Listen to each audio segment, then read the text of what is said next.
Bonjour à toutes et à tous et bienvenue sur Mystic Moon, l'ésotérisme pour tous. Aujourd'hui, je viens vous parler des Winter Nights, de rites nordiques. Et non, n'essayez pas de régler votre ordinateur ou téléphone, c'est normal, vous ne me voyez pas. C'est uniquement le son de ma voix qui va vous guider dans cette exploration nordique. Et je vais vous expliquer un petit peu qu'est-ce que c'est que ce nouveau format avant de se lancer. En fait, si vous ne le saviez pas, j'ai un webzine sur mon site internet mysticsmoons.com. Je vous mettrai le lien dans la description sous cette vidéo. C'est un webzine avec plus de 200 articles où je vous partage pas mal d'informations sur les pratiques ésotériques et notamment sur parfois des rites païens et nordiques.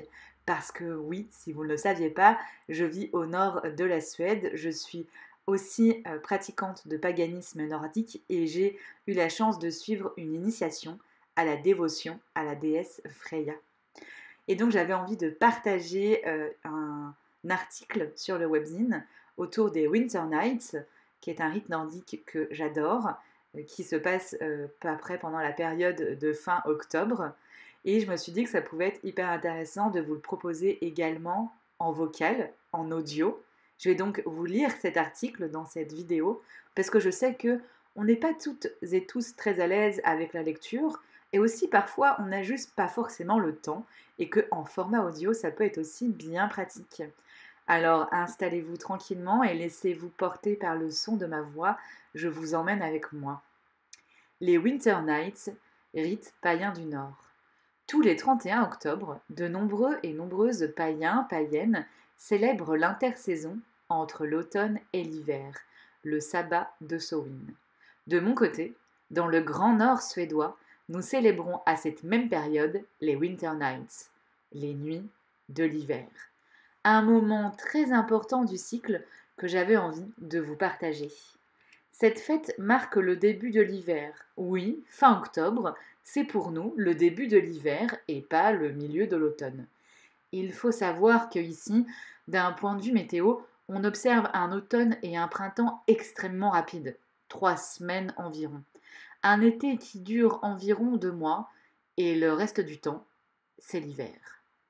Nous n'abordons pas les saisons de la même manière, même si cela ne change pas le cycle de la Terre par rapport au Soleil, et donc les équinoxes et les solstices. Mais ne vous inquiétez pas, on a aussi nos célébrations d'automne. Pour vous aider à comprendre, au moment où j'écris ces lignes, nous sommes aux alentours du 20 octobre. Il y a 30 cm de neige, la nuit commence à 17 h, les températures sont négatives et ce n'est que le début. Car au cœur de l'hiver, on peut avoir 2 mètres de neige et du moins 30 degrés sans une minute de soleil. Bienvenue en Laponie. Avec le froid et l'obscurité qui s'installent, on considère que c'est la période où l'invisible prend possession des terres, que le pouvoir de l'obscurité se révèle, que les mystères de la mort peuvent être percés.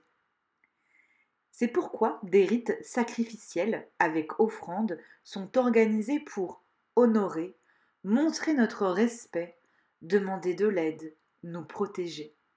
Il ne s'agit donc pas de considérer que ce sont de mauvaises énergies, seulement des énergies obscures et puissantes.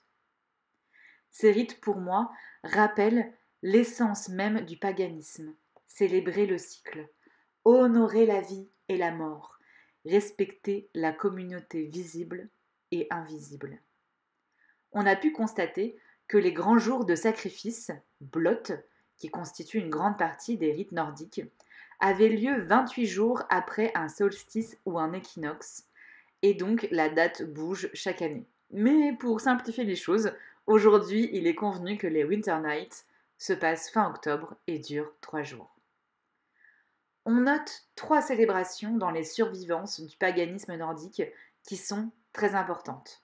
Le solstice d'hiver, le solstice d'été et les Winter Nights. Comme souvent, on a peu de traces de ce à quoi pouvaient ressembler ces célébrations.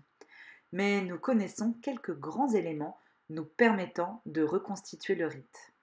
On a des traces de Winter Nights, notamment dans les sagas nordiques. Il est précisé que l'on honore à cette période les dieux Freyr, seigneur des elfes, et Odin, ainsi que les elfes et les Dís, associés au destin et à la mort.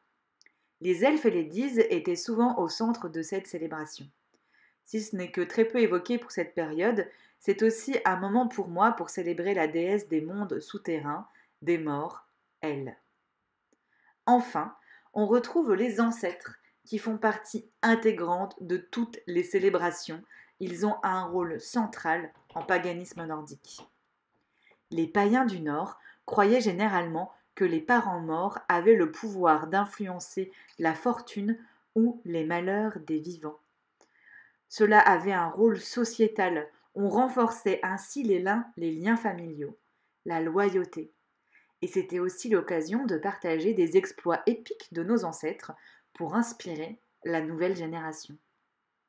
Vénérer ses ancêtres, leur faire des offrandes, c'est aussi un moyen de s'assurer la bonne fortune de la lignée familiale. Le rituel Alphablot. Les elfes sont en fait étroitement associés aux ancêtres dans la tradition nordique. Ils étaient honorés en tant qu'esprit des ancêtres morts et vénérés comme faisant partie de la force vitale de la famille. Ainsi, cette célébration se concentre sur les liens d'amour, d'affection que les gens ressentent pour les membres de la famille qui sont déjà morts. Cette célébration ne vise pas seulement à honorer les ancêtres, mais aussi toutes sortes d'autres esprits tels que les elfes et les Landvetir, les esprits de la terre. Les elfes sont considérés comme des esprits étroitement liés à la fertilité de la terre, mais aussi en contact avec les morts.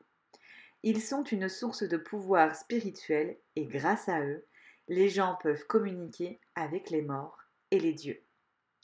Ainsi, cette célébration permet aussi d'aider à entrer en contact avec les esprits locaux de notre environnement proche et de commencer à établir avec eux une relation de confiance, de respect et de soutien mutuel. Alphablot, qui signifie littéralement sang des elfes, était organisé dans chaque maison pour les esprits locaux et les âmes des ancêtres décédés, et excluait explicitement les étrangers. Les gens faisaient des offrandes de nourriture et de boissons, en particulier des pommes, qui sont associées au royaume des morts, mais aussi de la nourriture en général, de la viande et de l'hydromel, des prières, des chants, un moment de recueillement, de partage, de demande, de divination. Comment je célèbre les Winter Nights? Pour ma part, c'est le moment où je fais des offrandes de cueillettes sauvages, de vodka, à mes ancêtres et aux esprits du lieu. J'ai un autel qui est consacré à eux. J'en profite pour le nettoyer, rajouter des éléments, faire une création que je dépose également sur cet autel. Je fais des prières et un blot, qui est un rite de libation nordique. Je fais également des rituels autour de ma cheminée qui est pour moi le centre du foyer, la connexion aux ancêtres et esprits du lieu. C'est aussi une bonne occasion de faire mes travaux divinatoires avec les runes. Je me relie aux Diths en état de conscience modifié et je fais mes demandes. C'est un bon moment pour fabriquer les runes et les consacrer. J'en profite d'ailleurs pour vous indiquer que je vous explique tout ça, donc comment créer ces runes, comment les fabriquer, comment les consacrer dans ma formation sur les runes de l'ancien Futark, à découvrir en description sous cette vidéo. J'espère que ce tour d'horizon vous aura plu. Bel automne, bel hiver, que le cycle continue de tourner. Magiquement vôtre, Marie. Et à bientôt sur Mystic Moon.